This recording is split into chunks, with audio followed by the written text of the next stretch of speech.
Alhamdulillah wa salatu wa salamu ala Rasulillah amma ba'd. There was a case, and it's quite typical, unfortunately, for many of our young sisters.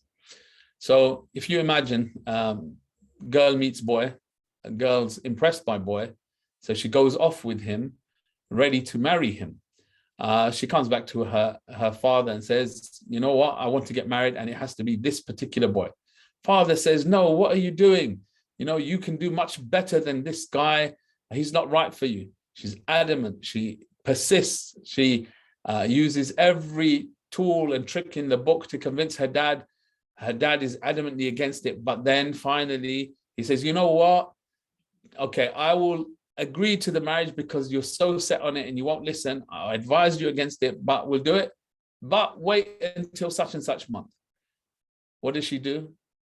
She, even to this point, after her father gave in, she goes ahead and gets married because she can't wait. She goes to his family, the boy's family, and they get married without the father's permission, without the father's presence even. To make matters worse, they phone up the father when they're getting married and after the nikah is done, and they tell him as if to gloat. Right, so this is the start of her marriage. Then what happens? She goes to the house. The guy that she's married is addicted to drugs. She's living in a house where she doesn't even have her own room. She's sharing the room with other people. Her husband doesn't treat her right, neglects her. The family likewise.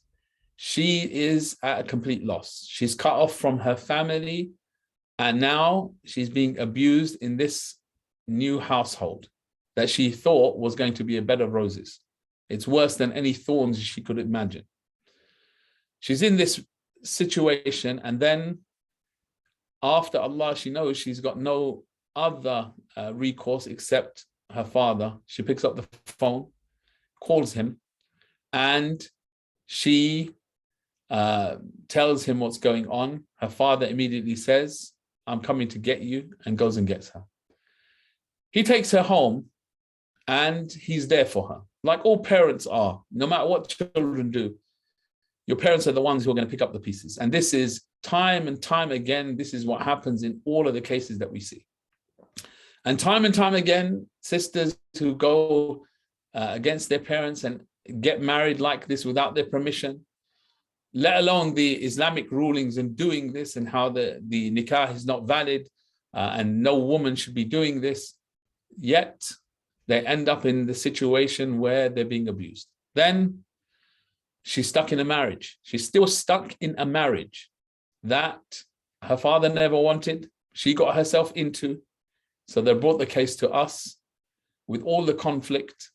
And then we spoke to all the parties concerned until we were able to bring the marriage to an end, because that was the best thing to do in that case. And therefore, her relationship with her family was brought back to that loving relationship, one of respect, honor, and she learned her lesson to look at what her family were advising and learn to respect and learn to appreciate that they were the ones looking out for her best interests, no matter what it looked like on the other side or on the face of things. So that was another good ending, which with your support, hopefully we can reenact in many other cases. Jazakumullah khairah. Wassalamu alaikum wa rahmatullah.